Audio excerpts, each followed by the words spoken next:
माननीय प्रधानमंत्री जी का कल कानपुर में आगमन है और हमारी पार्टी ने एक सार्वजनिक सभा है। सार्वजनिक सभा के माध्यम से हमने बड़ी तैयारी की है, वो ऑपरेशन सिंदूर। इसके अलावा माननीय प्रधानमंत्री जी कानपुर और आसपास के क्षेत्र के लिए बड़ी सौगात लेकर आ रहे हैं। लगभग 20,000 करोड़ से अधिक का लोकार्पण और शिलान्यास विकास परियोजनाओं का वो करेंगे, जनता को समर्पित करेंगे और ये निश्चित रूप से कानपुर क्षेत्र के आसपास के क्षेत्र के लिए मील का पत्थर साबित होगा। निश्चित रूप से जिस प्रकार से हमारी सेनाओं ने बेहतर तकनीक का इस्तेमाल करके पाकिस्तान को धूल चटाने का काम किया है, पाकिस्तान को के जो आतंकवादी ठिकाने थे उनको नष्ट करने का काम किया है, ये हमारे लिए सौभाग्य की बात है। माननीय प्रधानमंत्री जी के नेतृत्व में हमारी सरकार को, भारत सरकार को 11 वर्ष पूरे होने के उपलक्ष्य में संकल्प से सिद्धि तक के हम लोगों ने कार्यक्रम डिजाइन किए हैं। अभी हम प्रारंभिक अवस्था में हैं। प्रदेश की टीम, जिलों की टीम, मंडलों की टीम जो इस कार्यक्रम को ऑर्गेनाइज करेंगी, उसका गठन और उसके एक कार्यशाला करके हम लोग संभवतः 7 तारीख से माननीय राष्ट्रीय अध्यक्ष जी इस कार्यक्रम का शुभारंभ करेंगे और 20-21 तारीख तक अलग अलग स्वरूपों में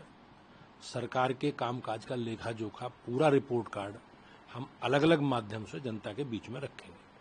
प्रधानमंत्री नरेंद्र मोदी जी कल कानपुर भी आ रहे हैं, हालांकि वो 4 राज्यों में रहेंगे, जहां 69,000 करोड़ रुपए की परियोजनाओं का शिलान्यास करेंगे। माननीय प्रधानमंत्री जी का कल कानपुर में आगमन है और हमारी पार्टी ने एक सार्वजनिक सभा है। सार्वजनिक सभा के माध्यम से हमने बड़ी तैयारी की है, वो ऑपरेशन सिंदूर के सफलतापूर्वक पूरा करने के बाद पहली बार उत्तर प्रदेश आ रहे हैं, तो पार्टी की ओर से पूरे उत्साह के साथ हम लोग उनका स्वागत करेंगे और बड़ी संख्या में हम कार्यक्रम स्थल तक जाएंगे।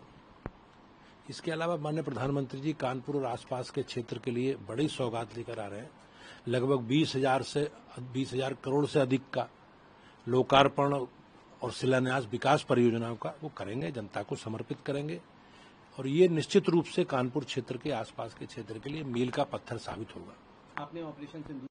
जो सामूहिक विवाह होते हैं उसमें उत्तर प्रदेश सरकार जो है सिंदूर भेंट करेगी दंपति जोड़े को, जो कहीं ना कहीं ऑपरेशन सिंदूर की सफलता का प्रतीक माना जा रहा है, किस तरह से देखते हैं? निश्चित रूप से जिस प्रकार से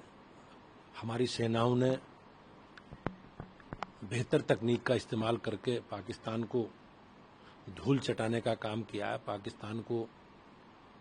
के जो आतंकवादी ठिकाने थे उनको नष्ट करने का काम किया है, ये हमारे लिए सौभाग्य की बात है। और जिस प्रकार से 22 तारीख को पहलगांव में आतंकवादियों ने हमारी बहनों के सामने उनका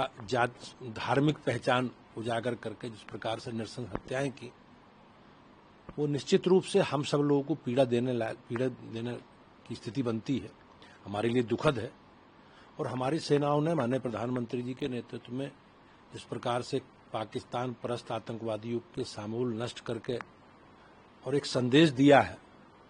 और निश्चित रूप से हमारे लिए वो एक गर्व की बात है। तो लेकिन खुश नहीं नजर आ रहा, उनका कहना है कि सिंदूर सिर्फ पति द्वारा दिया जाता है, इस तरह के तमाम वो मुद्दे उठा रहे हैं। अब सिंदूर एक पवित्र बंधन है, समाज के जो हमारी जवाबदेही है, वो निश्चित रूप से मैं कह सकता हूं कि समाजवादी पार्टी हमारी परंपराओं के और सनातन संस्कृति के हमेशा विरोध में रही है और उनका एक स्वभाव है, उस स्वभाव के आधार पर वो लोग